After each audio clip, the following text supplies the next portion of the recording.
Assalamualaikum warahmatullahi wabarakatuh.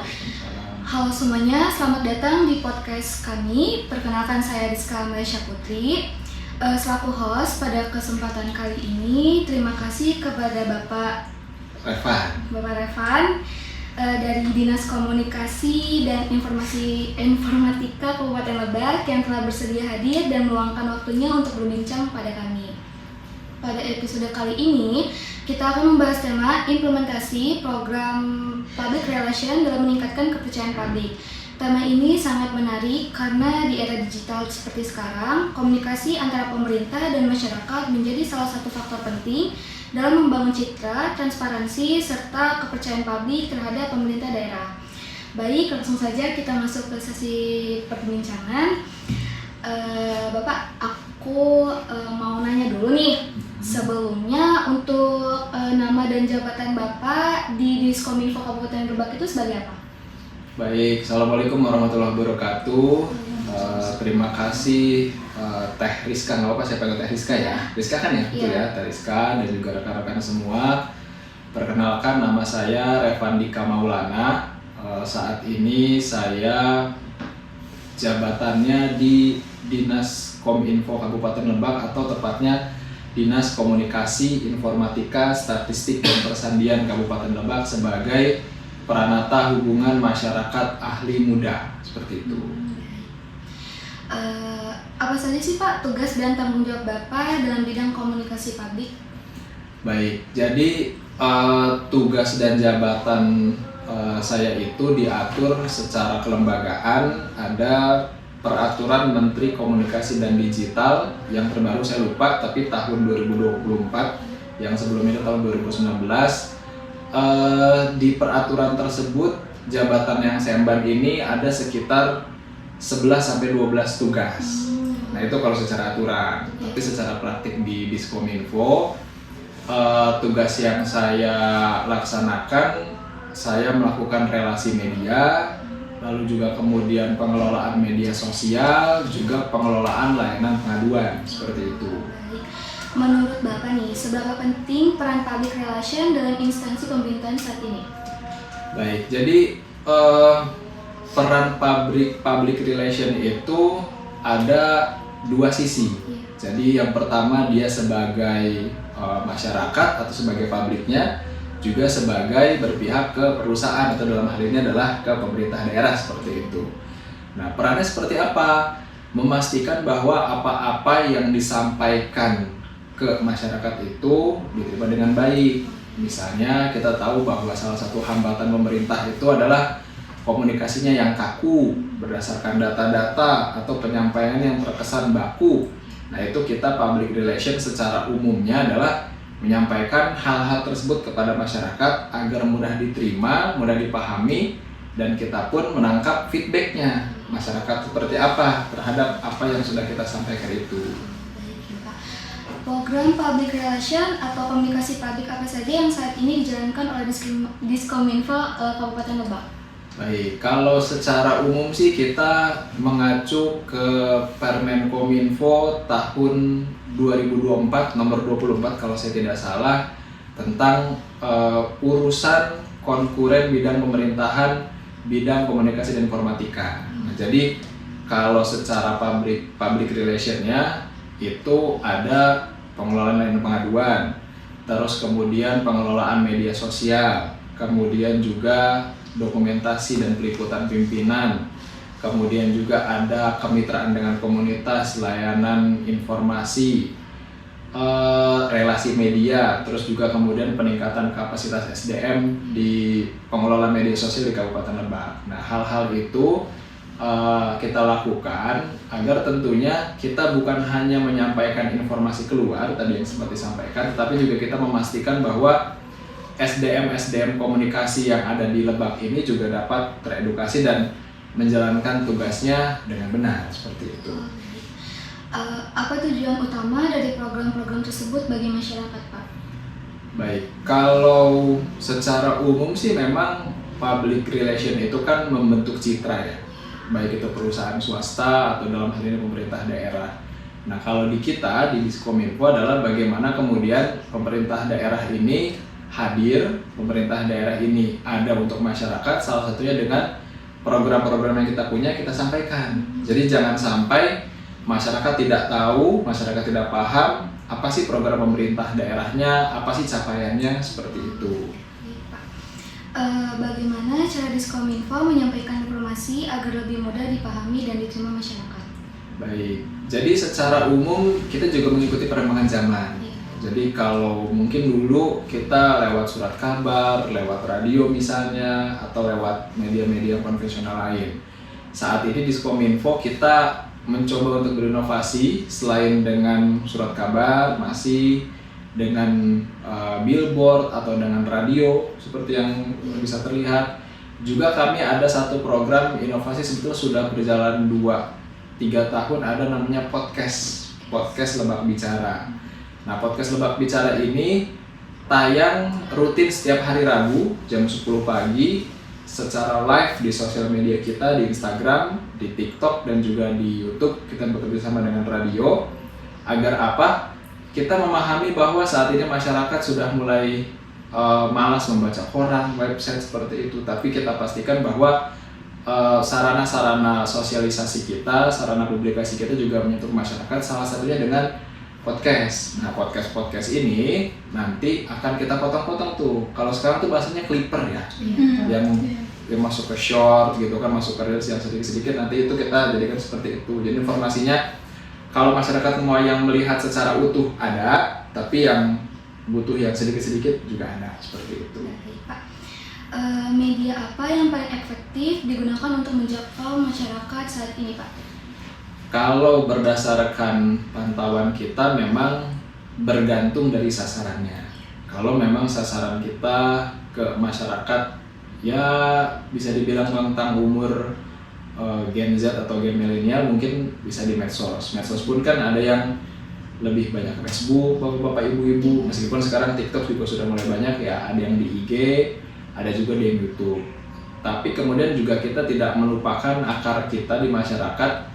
Dalam rangka juga meningkatkan literasi untuk membaca seperti itu, kami juga tetap menggunakan media koran, website juga ada, dan ya itu tadi ada radio yang coba kita kedepankan juga seperti itu. Bapak, apakah media sosial memberikan pengaruh besar terhadap komunikasi pemerintah dengan masyarakat? Justru kita terbantu ya dari media sosial.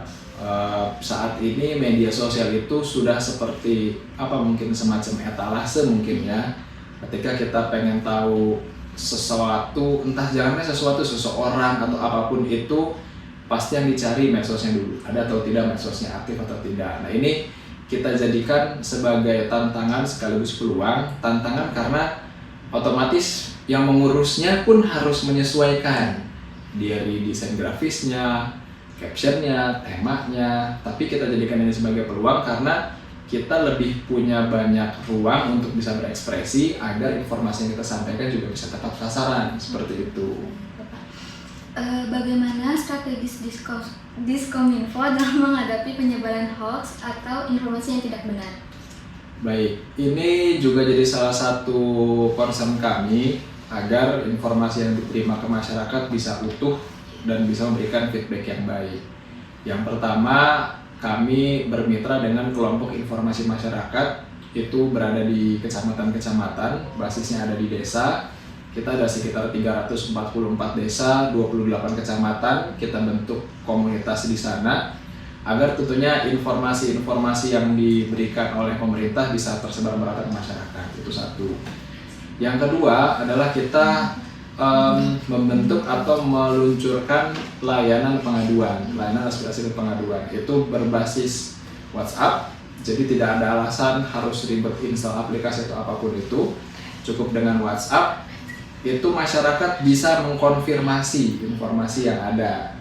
Misalnya ada beberapa waktu yang lalu kejadian tentang adanya dugaan pungutan liar misalnya. Nah, itu dilaporkan, nanti kita konfirmasi ke situ. Selain itu juga ya kita masih mengambil juga isu-isu atau informasi yang ada di masyarakat lewat media sosial dan juga media digital lainnya. Seperti itu. Apakah masyarakat diberikan ruang untuk menyampaikan aspirasi atau masukan kepada pemerintah daerah? Betul, sudah pasti dengan layanan aspirasi dan pengaduan tadi. Jadi masyarakat Kabupaten Lebak atau masyarakat warga negara Indonesia yang punya keluhan soal layanan publik di Kabupaten Lebak bisa menghubungi di layanan WhatsApp di 0819445481. Nah, itu semua terbuka 24 jam, ada formulir yang bisa diisi di sana, ada admin khususnya. Jadi semua mungkin istilahnya masalah, kritikan, saran, pembangunan bisa disampaikan di situ dan akan kami tindak lanjuti selagi memenuhi persyaratan yang diminta seperti itu. Bagaimana cara menjaga komunikasi dua arah agar masyarakat merasa didengar? Selain dengan layanan aspirasi dan pengaduan tadi, kita juga aktif berkoordinasi dengan KIM, ya, itu tadi kelompok informasi masyarakat. Itu sebagai bagian dari kepanjangan tangan kita di masyarakat. Juga tentunya kita aktif ke kecamatan, ke desa-desa untuk menyerap aspirasi masyarakat tentang apa sih memang yang menjadi perhatian masyarakat. Kalau saya kasih contoh sekarang yang sedang marak itu adalah soal judol.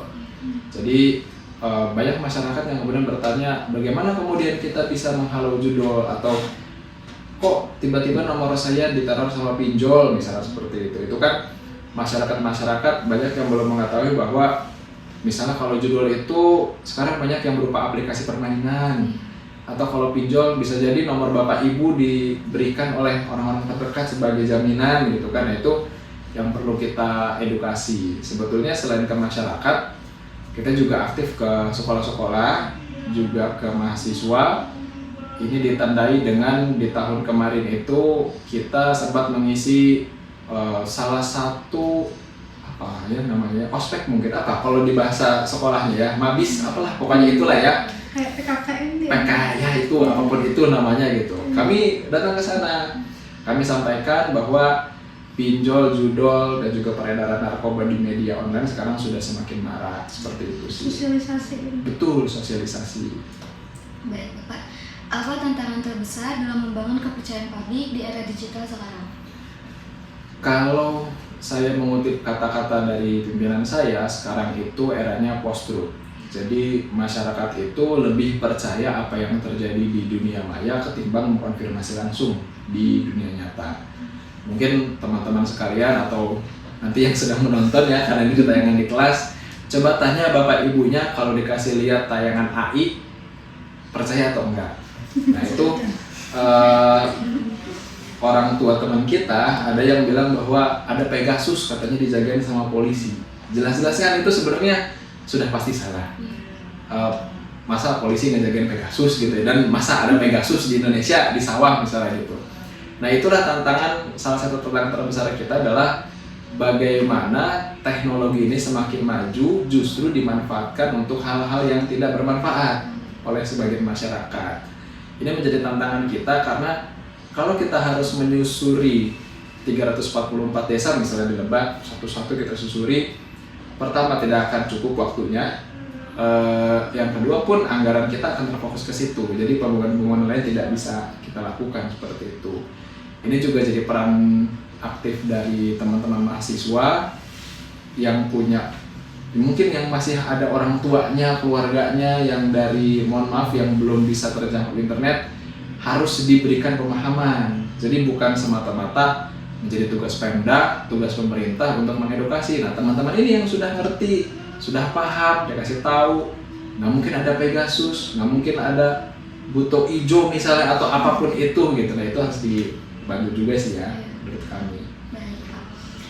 Menurut Bapak sendiri nih, apa indikator bahwa masyarakat sudah mulai percaya terhadap informasi dari pemerintah daerah? Indikatornya adalah bagaimana kemudian informasi yang kita berikan dijadikan sebagai rujukan seperti itu. Justru ini menjadi tantangan juga bahwa pemerintah daerah terus berinovasi, terus memberikan layanan yang maksimal kepada masyarakat agar tentunya informasi yang kita berikan ini benar-benar valid, benar-benar akuntabel dan itu bisa dipercaya oleh masyarakat seperti itu.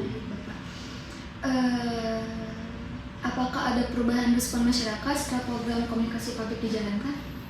perubahan respon masyarakat sedikit banyak iya, tapi memang kendalanya adalah ketika masyarakat respon ini dia meresponnya tidak serius. Misal kalau saya kasih contoh, ketika kita sosialisasi layanan pengaduan, banyak tuh yang ngadu, traffic kita langsung naik, tapi ternyata digunakan tidak sebagaimana mestinya. Misal ping, halo, cari jodoh, info loker, ada si ini, ada ini. Jadi memang salah satu resiko dari layanan publik yang terbuka memang seperti itu. Tapi justru kita sebetulnya menyayangkan gitu ketika masyarakat menggunakan layanan publik yang terbuka, yang gratis, tapi tidak dimanfaatkan dengan yang benar.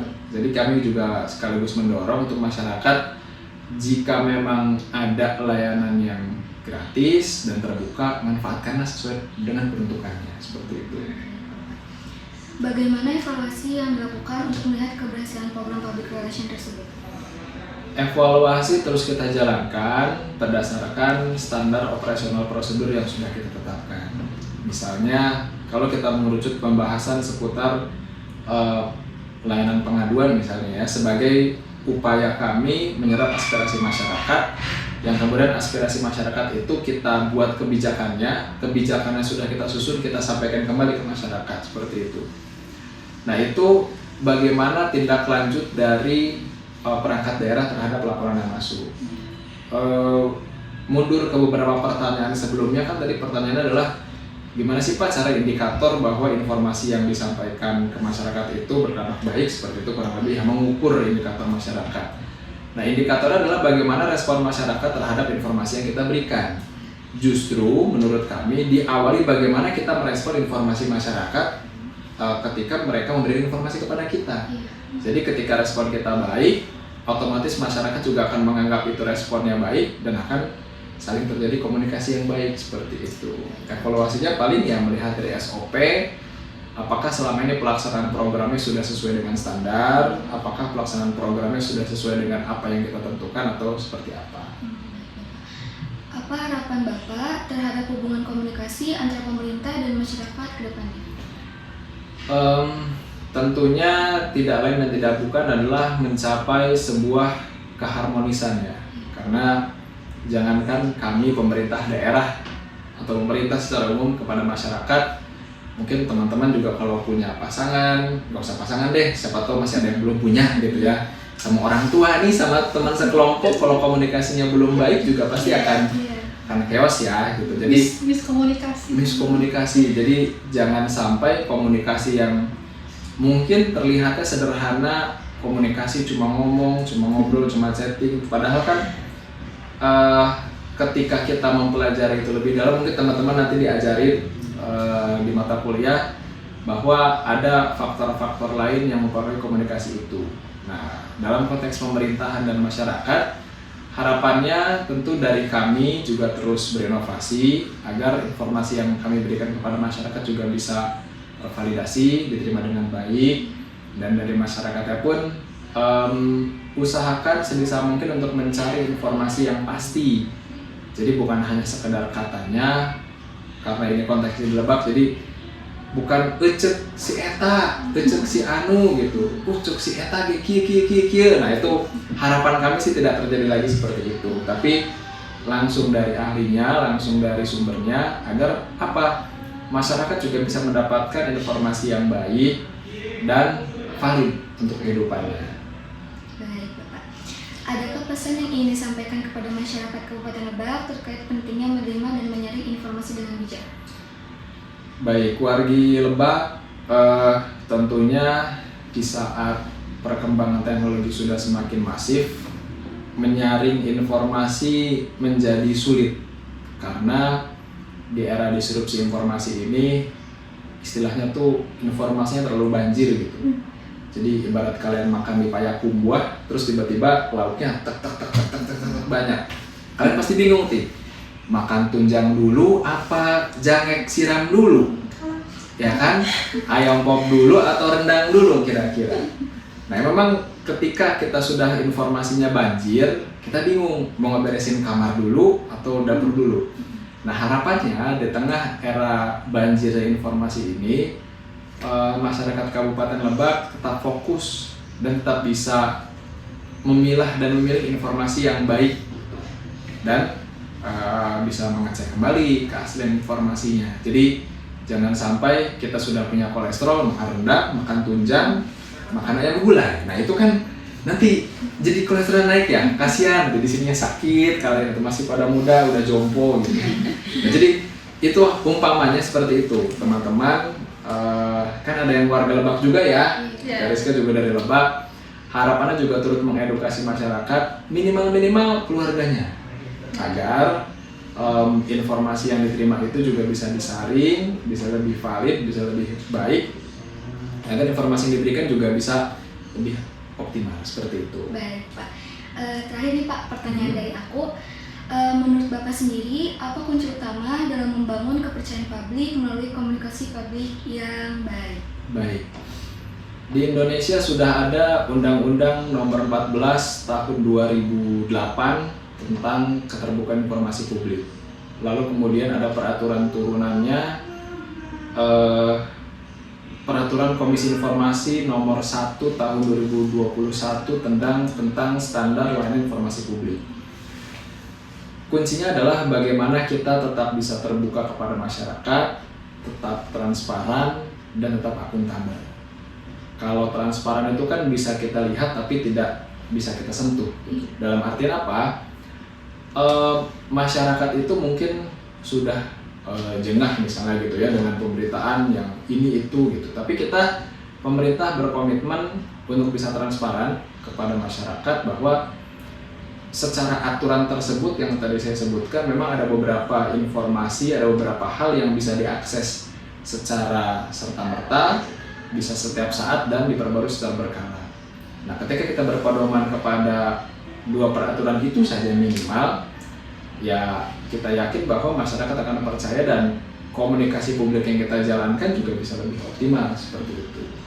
Baik Bapak, terima kasih banyak kepada Bapak Refan atas waktu dan informasi yang telah diberikan pada podcast kali ini. Semoga pembahasan hari ini dapat memberikan wawasan baru bagi kita semua mengenai pentingnya public relation dan komunikasi publik dalam membangun kepercayaan masyarakat terhadap pemerintah daerah. Cukup sekian dari kami, kurang lebihnya mohon maaf. Wabillahi taufiq wal hidayah. Assalamualaikum warahmatullahi wabarakatuh.